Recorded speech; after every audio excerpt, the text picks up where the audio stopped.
श्रीमन्नारायण नारायण नारायण श्रीमन्नारायण नारायण नारायण श्रीमन्नारायण नारायण नारायण।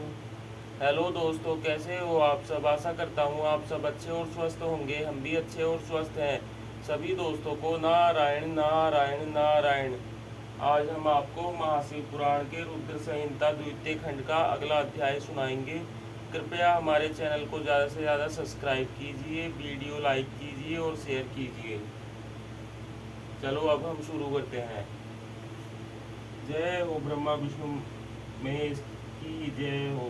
कोई भूल चूक हुई हो तो प्रभु क्षमा करना। ओम नमः शिवाय, ओम नमः शिवाय, ओम नमः शिवाय।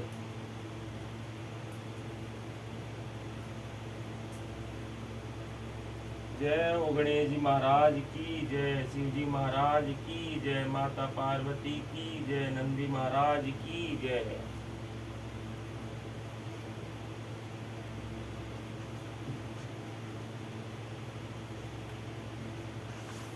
आज का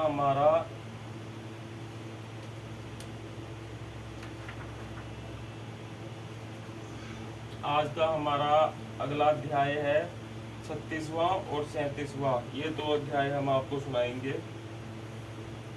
देवताओं का पलायन, इंद्र आदि के पूछने पर बृहस्पति का रुद्रदेव की अजयता बताना, वीरभद्र का देवताओं को युद्ध के लिए ललकारना, श्री विष्णु और वीरभद्र की बातचीत तथा विष्णु आदि का अपने लोक में जाना एवं दक्ष और यज्ञ का विनाश करके वीरभद्र को कैलाश को लौटना। ब्रह्मा जी कहते हैं, नारद, उस समय देवताओं के साथ शिवगणों का घोर युद्ध आरंभ हो गया। उसमें सारे देवता पराजित हुए और भागने लगे। वे एक दूसरे का साथ छोड़कर स्वर्गलोक में चले गए। उस समय केवल महाबली इंद्र आदि लोकपाल ही उस दारुण संग्राम में धैर्य धारण करके उत्सुकता पूर्वक खड़े रहे। तदंतर इंद्र आदि सब देवता मिलकर उस सम्रांगण में बृहस्पति जी को विनीत भाव से नमस्कार करके पूछने लगे। लोकपाल बोले, गुरुदेव बृहस्पति, तात महाप्राज्ञ दयानिधि, शीघ्र बताइए, हम जानना चाहते हैं कि हमारी विजय कैसे होगी। उनकी यह बात सुनकर बृहस्पति ने प्रयत्न पूर्वक भगवान शंभु का स्मरण किया और ज्ञान दुर्बल महेंद्र से कहा। बृहस्पति बोले, इंद्र, भगवान विष्णु ने पहले जो कुछ कहा था वह सब इस समय घटित हो गया। मैं उसी को स्पष्ट कर रहा हूँ, सावधान होकर सुनो। समस्त कर्मों का फल देने वाला जो कोई ईश्वर है वह कर्ता का ही आश्रय लेता है। कर्म करने वाले को ही उस कर्म का फल देता है। जो कर्म करता ही नहीं उसको फल देने में भी समर्थ नहीं है। अतः जो ईश्वर को जानकर उसका आश्रय लेकर सत्कर्म करता है उसी को उस कर्म का फल मिलता है, ईश्वर द्रोही को नहीं। न मंत्र, न औषधियाँ, न समस्त अविचारिक कर्म, न लौकिक पुरुष, न कर्म, न वेद, न पूर्व और उत्तर मीमांसा तथा न नाना वेदों से युक्त अन्यान्य शास्त्र ही ईश्वर को जानने में समर्थ होते हैं, ऐसे प्राचीन विद्वानों का कथन है। अनन्य शरण भक्तों को छोड़कर दूसरे लोग संपूर्ण वेदों का 10,000 बार स्वाध्याय करके भी महेश्वर को भली भांति नहीं जान सकते। यह महाश्रुति का कथन है। अवश्य भगवान शिव के अनुग्रह से ही सर्वथा शांत, निर्विकार एवं उत्तम दृष्टि से सदाशिव के तत्व का साक्षात्कार हो सकता है। सुरेश्वर, क्या कर्तव्य है और क्या अकर्तव्य, इसका विवेचन करना अभिष्ट होने पर मैं जो इसमें सिद्धि का उत्तम अंश है उसी का प्रतिपादन करूंगा। तुम अपने हित के लिए उसे ध्यान देकर सुनो। इंद्र, तुम लोकपालों के साथ आज नादान बनकर दक्ष यज्ञ में आ गए। बताओ तो यहाँ क्या पराक्रम करोगे। भगवान रुद्र जिनके सहायक है, ऐसे ये परम क्रोधी रुद्रगण इस यज्ञ में विघ्न डालने के लिए आए हैं और अपना काम पूरा करेंगे, इसमें संशय नहीं है। मैं सत्य सत्य कहता हूँ कि इस यज्ञ के विघ्न का निवारण करने के लिए वस्तुतः तुमसे किसी के पास भी सर्वथा कोई उपाय नहीं है। बृहस्पति की यह बात सुनकर वे इंद्र सहित समस्त लोकपाल बड़ी चिंता में पड़ गए। तब महावीर रुद्रगणों से घिरे हुए वीरभद्र ने मन ही मन भगवान शंकर का स्मरण करके इंद्र आदि लोकपालों को डांटा और इसके पश्चात रुद्रगणों के नायक वीरभद्र ने रोष से भरकर तुरंत ही संपूर्ण देवताओं को तीखे बाणों से घायल कर दिया।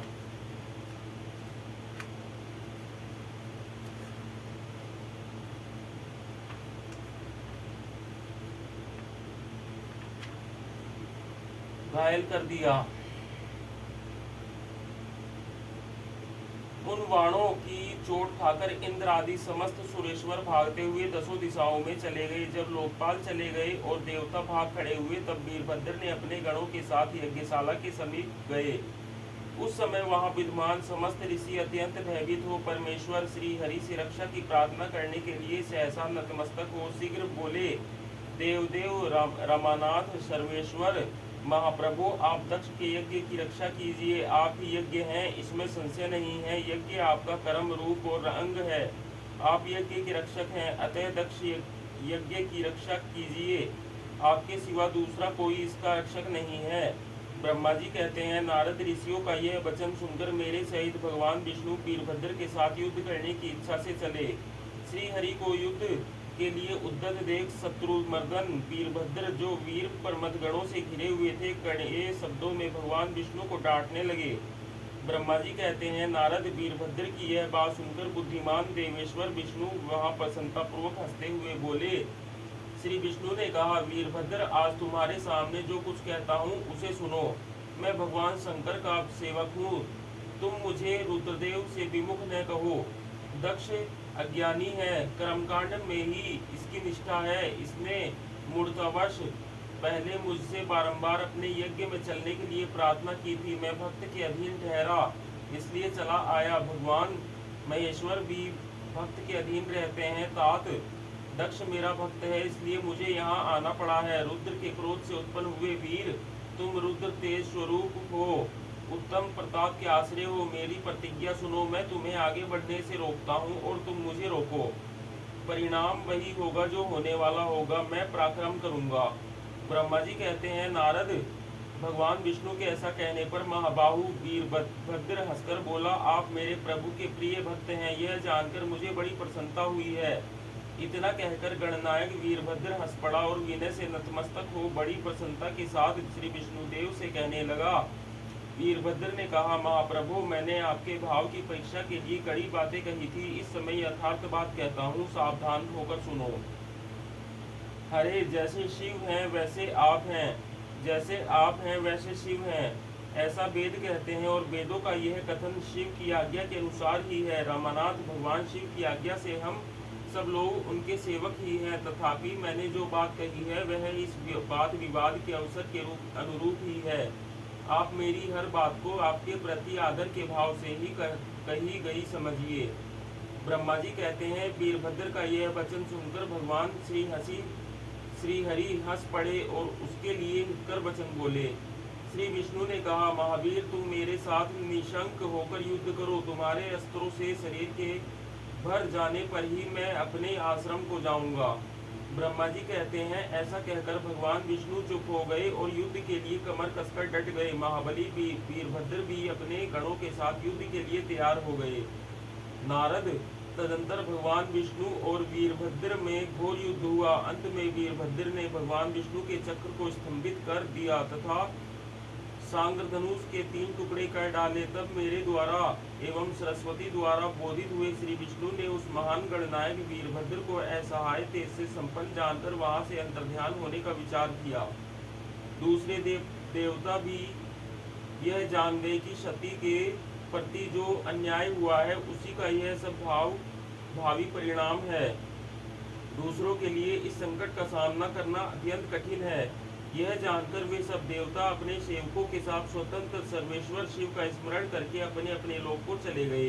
मैं भी पुत्र के दुख से पीड़ित हो सत्यलोक में चला आया और अत्यंत दुख से आतुर हो सोचने लगा कि अब मुझे क्या करना चाहिए। मेरे तथा श्री विष्णु के चले जाने पर मुनियों सहित समस्त यज्ञ के आधार रहने वाले देवता शिवगणों द्वारा पराजित हो भाग गए। उस उपद्रव को देखकर और उस महामख का विध्वंस निकट जानकर वह यज्ञ भी अत्यंत भयभीत हो मृग का रूप धारण करके वहां से भागा।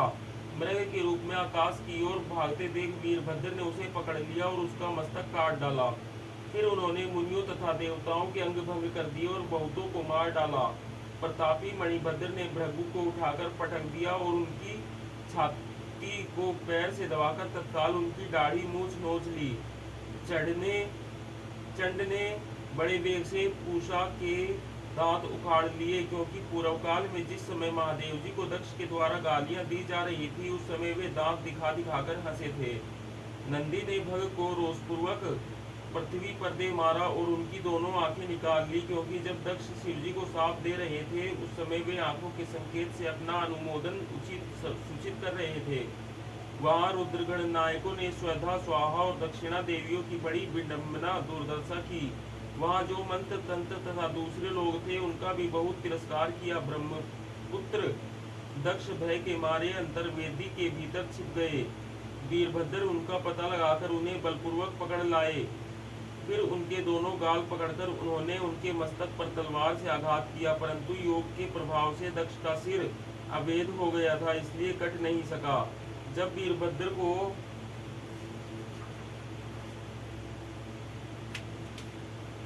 ज्ञात हुआ कि संपूर्ण अस्त्र शस्त्रों से इनके मस्तक का भेदन नहीं हो सकता, तब उन्होंने दक्ष की छाती पर पैर रख कर दबाया और दोनों हाथों से गर्दन मरोड़कर तोड़ डाली। फिर शिवद्रोही दुष्ट दक्ष के उस सिर को गणनायक वीरभद्र ने अग्निकुंड में डाल दिया। तदंतर जैसे सूर्य घोर अंधकार राशि का नाश करके उद्याचल पर आरूढ़ होते हैं, उसी प्रकार वीरभद्र दक्ष और उनके यज्ञ का विध्वंस करके कृतकार्य हो तुरंत ही वहां से उत्तम कैलाश पर्वत को चले गए। वीरभद्र को काम पूरा करके आया देख परमेश्वर शिव मन ही मन बहुत संतुष्ट हुए और उन्होंने उन्हें वीर प्रमथ गणों का अध्यक्ष बना दिया। ओम नमः शिवाय, ओम नमः शिवाय, ओम नमः शिवाय। जय हो ब्रह्मा विष्णु महेश, आपकी सदा ही जय जय होए। कोई भूल चूक हुई हो तो क्षमा करना। दोस्तों आज के लिए इतना ही। सभी को नारायण नारायण नारायण।